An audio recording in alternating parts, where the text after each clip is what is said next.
call it a comeback. They've been here for years. Hello, everybody. You know what it is. Welcome into First Take on this Monday morning. Stephen A., Donovan, Max, I'm Molly. How we feeling, everybody? What's up? I'm wonderful. Me too. Let's go. Let's get into it. Mission accomplished in the drive for 5. Brady leads the Patriots back from a Super Bowl record 25-point deficit in a 34-28 OT win against the Falcons. I still can't believe it happened. Stephen A., did the Pats win this or did the Falcons lose it? I'm going to go with the Pats won. And I can come up with a bevy of reasons as to why Atlanta lost, which I'm quite sure my two colleagues here will not fail to do. I'm going to go with the fact that the Pats won, not just because I picked them, but because of how I picked them to win this game. Tom Brady was on another level. There is no denying it. It is what it is. But this defense, keep in mind, the fumble by LeGarrette Blount that set up one of Atlanta's touchdowns. The pick 6 by Tom Brady that gave them the other touchdown. Essentially, this high-powered Atlanta Falcons offense that scored 540 points this year, that was #1 in the league with the #1 passing attack, with the league MVP, with the running game personified, with the best wide receiver in football in Julio Jones, were held to 14 points, essentially, by this New England defense. So I look at it from that perspective. I look at their defense. I look at the second half adjustments Bill Belichick made. I look at the greatness of Tom Brady. I look at James White before it was Chris Hogan looking like Julio Jones in the AFC Championship game. 2 weeks later, we got James White here. I give him love and credit. Tom Brady acknowledges that he should have been the MVP. Like he said, Malcolm Butler should have been the MVP a couple of years ago. He'll probably give them the car. He'll take home the trophy. It is what it is. But what it comes down to is this. The Atlanta Falcons had a 28-3 lead, and the New England Patriots came back and took it. 31 unanswered points in the second half, 93 plays to about 46 plays, more than 200 yards in offense, more so than Atlanta. Miraculously, they had the same amount of yards rushing at 104, which makes no sense to me. But in the end, New England won this game. Atlanta lost the game. Now, anytime you have a situation like this, New England's going to have to make a lot of good plays, and Atlanta's going to have to bungle some stuff. So I'm not even getting into the fact that on kickoffs, Atlanta couldn't get it past their own 12, right? Because you say, well, New England's defense. Or that Julian Edelman, with the game still on the lines, prancing to midfield on a punt return, right? Like, okay, you could say that's better special teams and that has to do with coaching and everything else and bungling from the Atlanta Falcons. But that's what happens when one team makes a great comeback. It's usually equal measures-ish of one team playing well and the other not playing well. This is what it comes down to. And this is why it's Atlanta losing.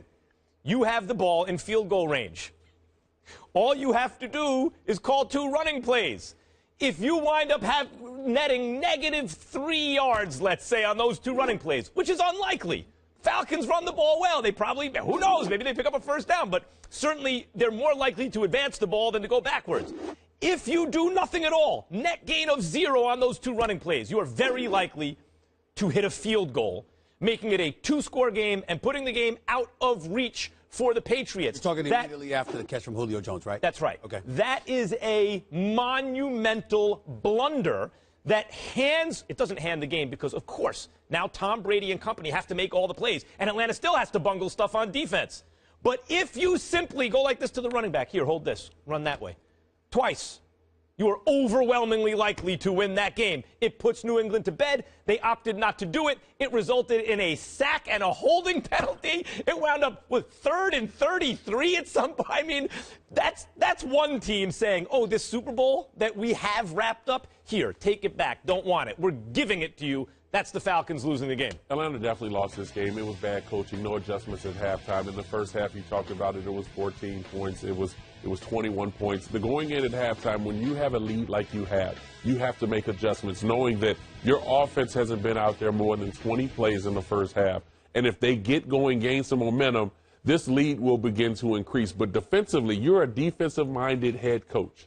And you know if your players are out there more than 20, 30, 40 plays in a half, they're going to get tired. You know that you have lack of depth at the defensive line standpoint. You know that you have a young secondary, young guys in their first or second year in the secondary and linebacking core, and you don't have a rotation.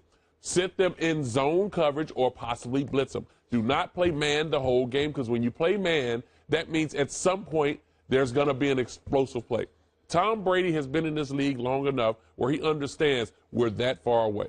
Going in at halftime, there were adjustments made on the defensive end by Belichick and Patricia. But on the offensive end, they were just missing by that much. Drop balls, penalties, lack of blocking up front, little mistakes. That means Tom was hit too much. So who lost this game? Dan Quinn and Atlanta Falcons lost this game because they led the game all the way to the end until they gave it up. So for Matt Ryan, I feel bad for Matt Ryan because he did everything I said he needed to do in order to win this game. Eliminate the mistakes. Don't turn the football over. Taking a sack when he did? Well, what is he supposed to do? He can't throw the ball away because he can't get away from the guy.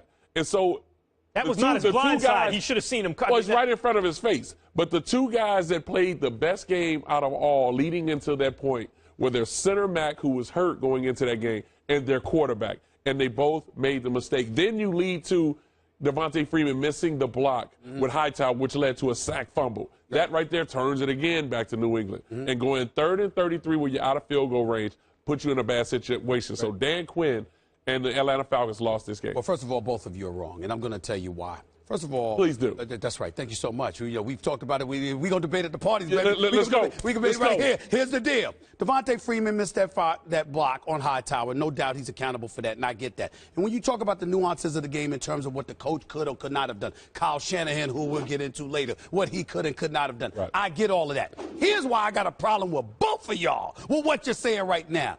If you recall, we're in Houston last week. You were sitting there chilling and partying and chilling, hanging out all the time. I had him to deal with, okay? Now I got both of y'all. I specifically said to you, the only way I can see Atlanta winning this game is if you explode out the gate, you put a hat on Tom Brady, and then ultimately that's your best shot. Because at any point in time, if the game gets tight, it's a different game. And this is what I mean by that, where I think y'all are letting Atlanta off the hook. Don't give me fatigue, number of plays. Never brought up fatigue. We talk about number of plays and all this stuff. Go ahead. What I'm saying to y'all is this. Is that dude who's not just a 4-time champion at the time, but is 39 years old playing in his 7th Super Bowl. And we go up against a bunch of young Lions, and that defensive line for Atlanta was very, very impressive for most of the game.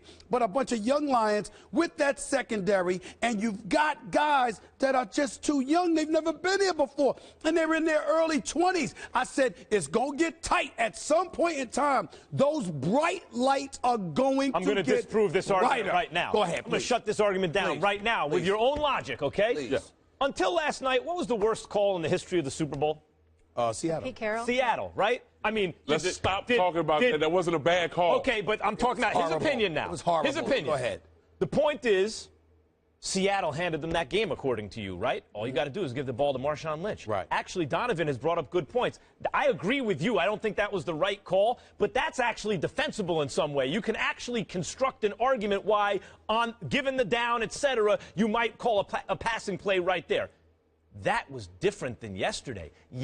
Last night, takes the cake. It replaces that as the worst call in Super Bowl history because you're in field goal range. You kick a field goal. That's an 11-point game. Game over. There's nothing the Patriots can do. There's no 4-point conversion. But you're assuming I feel that way, and I don't. And here's why. To hand the ball to the running back twice? Allow me to explain. I do comprehend your point. Well, let's see if you do. With it. My point to you is this. On many, many occasions, all the football players that I have spoken to literally say. None of them play quarterback. No. Literally say, you really, really get iffy about putting the hands in the game of a field goal kicker unless you absolutely have to. Well, the field goal kicker that they have is consistent. I'm not talking about his reliability because I know he hit 24 of 25 from 35 to 45 yards out. I know he's been relatively consistent. What I'm saying is because of the magnitude of moments and the kind of things that can go wrong with a field goal, sometimes you are of the mindset, I'm just going to play my game. I'm not justifying it.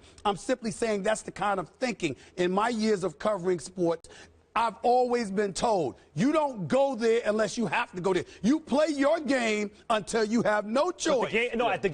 But at that point, when you're in field goal range, You hit it, it's over. It's not like you need it to tie to get to overtime Right, or anything. the game's over. You're going to overtime, even if the Patriots do everything right, which they did, and Right. you do everything wrong, which is what But the way happened. Tom Brady was rolling, but the way Tom Brady Hold was rolling, you don't feel that secure. Well, see, that's the Therefore, whole you thing. kick the field goal. And that's why I go to the Atlanta sense, because they know the momentum was shifted over to the New England Patriots That's side. right. So in order for you to combat that, you have to be able to be balanced on offense. They came out, ran the half row, hit Devontae Minus Freeman in the back. 1 yard. Yeah. Devontae Freeman. Well, the whole thing about it is, I think the injury to Tevin Coleman is something that we Big time. need to focus on a little bit more time. because he's their pounder. He's the grinder. Devontae Freeman is a great running back. He can run through tackles, but you need that big running back. So when I look at the sense of at the end, and y'all keep bringing up that whole thing with New England and Seattle, you know that New England ran that same type of play for the two-point conversion that was converted. That's the same play that New England ran for Danny Amendola getting in the end zone. So stop bringing it up.